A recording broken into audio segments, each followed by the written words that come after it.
Oi, gente, tudo bem? Aqui é o professor Rossoni e vamos fazer mais uma questão da UFSC. Hoje na história, 1994, morre o cientista Linus Pauling. Eu suprimi aqui, cara, uma parte do texto, tá? Então, algumas frases e palavrinhas que eu acho que não vai fazer importância pra gente. Então, vai aparecer esses três pontinhos aqui, tá? Continuando. Em 1939, Pauling publicou sua obra mais importante, A Natureza da Ligação Química. Ó, como obra importante, eu vou destacar isso aqui e aí o resto do texto vai falar basicamente sobre isso, tá? Que Paulo introduziu os conceitos orbitais híbridos, e aí ele vai propor que existe um modelo híbrido também de ressonância para algumas moléculas no estado intermediário entre duas estruturas que podem ser desenhadas e por aí vai. E agora vamos para o que interessa, né? A eletronegatividade do bromo é maior que a do flúor, o que explica o fato de a molécula de HBr ser mais polar que a molécula de HF, né? Do ácido bromídrico e do brometo de hidrogênio e do fluoreto de hidrogênio, o ácido fluorídrico. Olha só, a gente tem aquele esqueminha, né, da tabela periódica, que a gente põe as propriedades periódicas indo para a direita e para cima, né, formando as três vogais aqui, né, do alfabeto, as primeiras três, então fica A, E, I, que significa afinidade eletrônica ou eletroafinidade. O E é eletronegatividade e o I é potencial ou energia de ionização. E aí tu vai de A, E, I e volta de Ré. Esse Ré quer dizer raio atômico e eletropositividade. Então, o que ele está nos comparando aqui, né? Claro, lembrando sempre, eu falo para você sempre, é que os gases nobres, né, não vale todas essas propriedades periódicas não, tá? Só vale raio atômico e potencial de ionização, as outras não contam. Então, ele está comparando o flúor com o bromo e eletronegatividade. Então, como o flúor tem maior eletronegatividade que o bromo, aquela proposição vai estar errada. Então, olha só, a eletronegatividade do bromo é maior que a do flúor? Errado, o que explica que a molécula... Bom, já não explica nada porque já está tudo errado, né? E mesmo assim, a molécula do HBr ela não é mais polar que a molécula do HF. Na verdade, nenhuma molécula do mundo inteiro é mais polar que a molécula do HF. Simplesmente a molécula do HF, né, do fluoreto de hidrogênio, é a molécula mais polar do mundo inteiro. Ela ganha inclusive da água, que é a segunda colocada, que é a segunda mais polar, combinado? O HBr nem sei em que posição tá. 2, então. Considerando a distribuição eletrônica para o átomo neutro de magnésio, pode-se afirmar que a camada de valência é composta por dois elétrons de orbitais s, dispostos na terceira camada.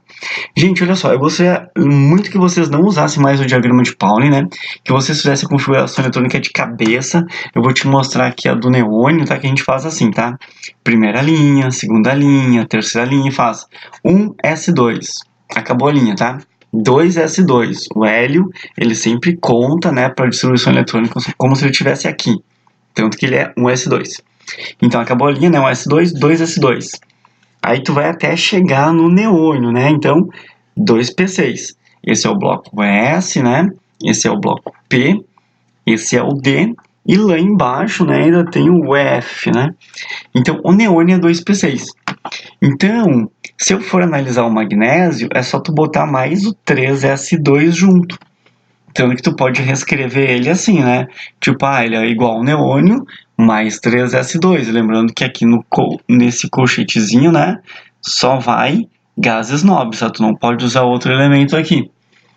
E só para aprofundar um pouquinho, tá? Se te perguntarem a configuração do cátio magnésio, que não é o que a questão está perguntando, o que vai acontecer? Tu tem que tirar os dois elétrons do último subnível, né, que é esse S2.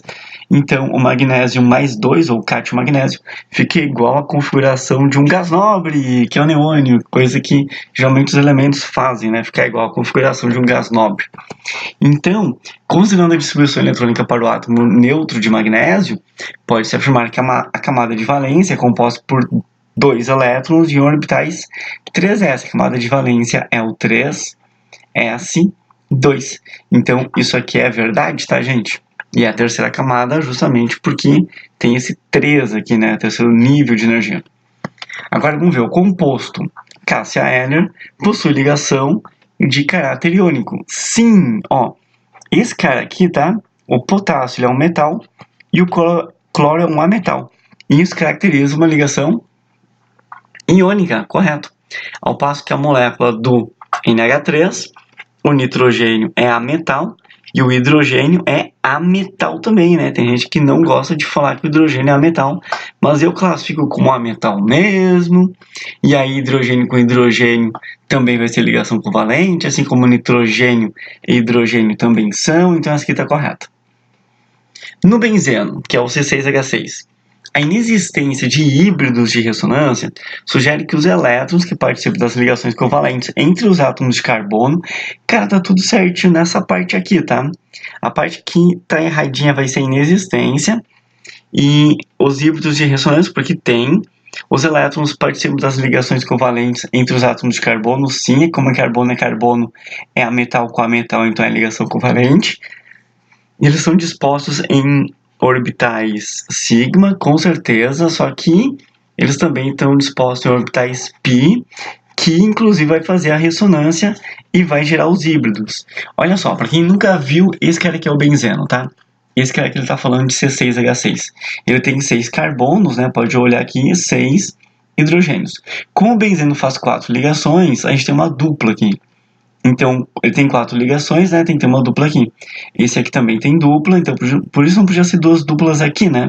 Senão ficaria 1, 2, 3, 4, 5. Então tem que ser duplas alternadas. Dupla simples, dupla simples.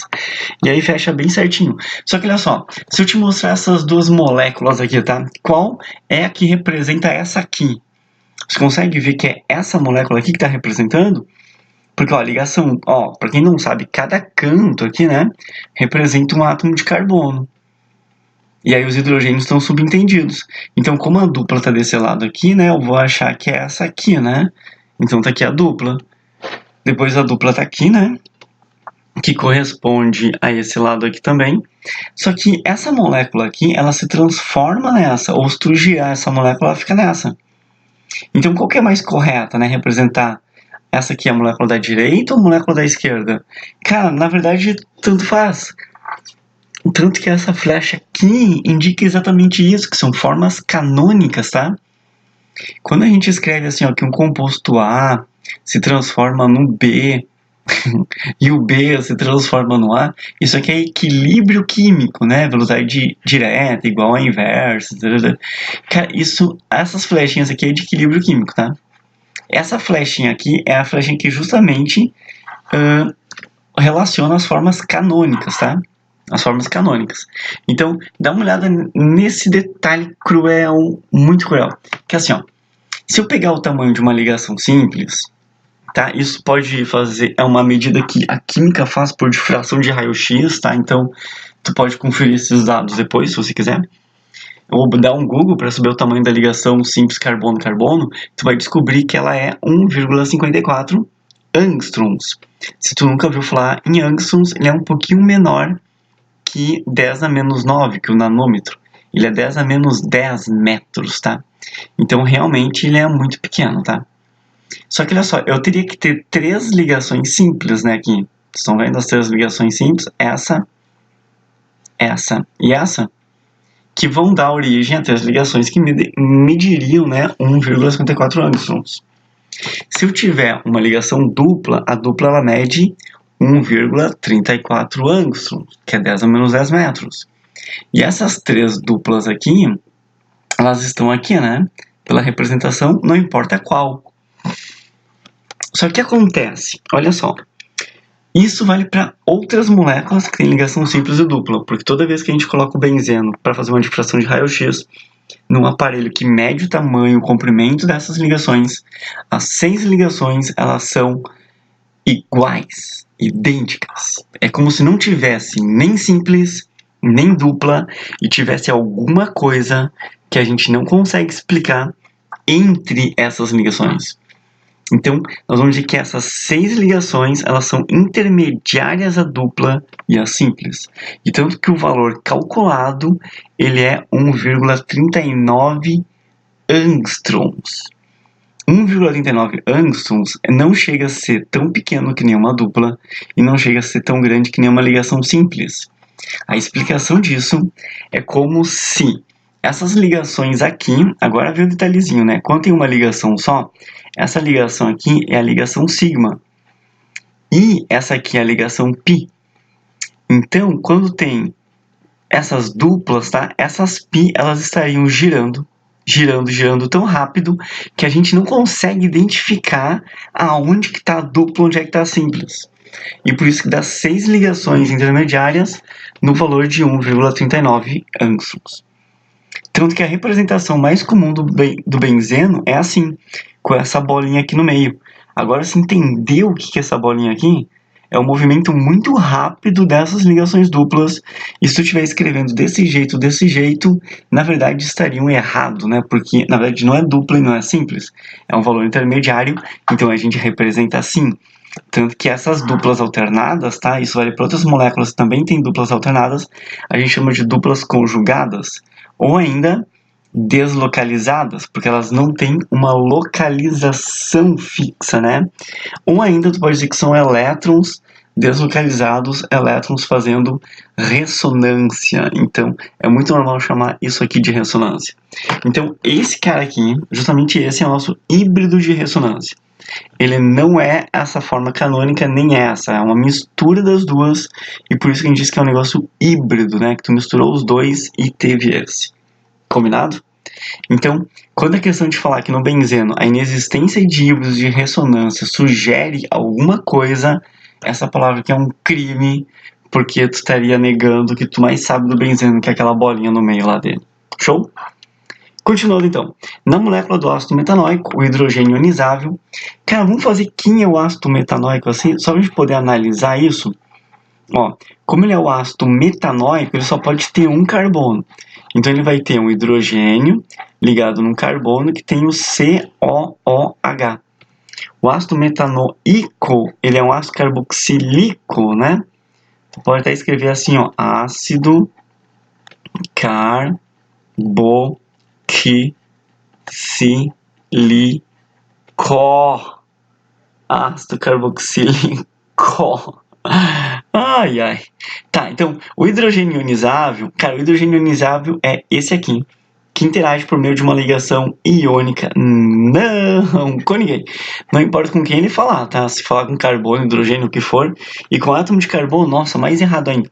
Porque, na verdade, assim, ó, o hidrogênio com qualquer um desses caras é ametal com ametal. Então, essa ligação não pode ser iônica, ela tem que ser uma ligação covalente. E o hidrogênio ionizável é o que está ligado no oxigênio, é o hidrogênio que vai sair, tá? O hidrogênio ligado no carbono ele nem sai, então está errado também o elemento que eles ligaram. Então, totalmente errado. E a molécula do etanol, etanóis, olha aqui, esse CH3CH2OH, o polo negativo encontra sobre o átomo de oxigênio, cara, muito provavelmente, né? Que possui sua maior eletronegatividade que o átomo de carbono e hidrogênio. Bom, como você já viu a nossa tabela periódica, né, com as propriedades periódicas, só tem um cara mais eletronegativo que o flúor, que é o oxigênio, então não importa quem que ele estiver citando aqui, hidrogênio, carbono, quem for, com certeza o oxigênio é mais eletronegativo, vai atrair os elétrons para ele e vai ter um polo negativo, essa aqui tá perfeita. Então, nosso somatório aí fica 38, beleza, gente? Show! Então, olha só, se você quiser mais algumas resoluções aqui, tá? Cara, basta clicar aqui no canal que você vai ter várias. E se quiser ver o meu último vídeo aí, basta clicar aqui também. Valeu, bons estudos, forte abraço!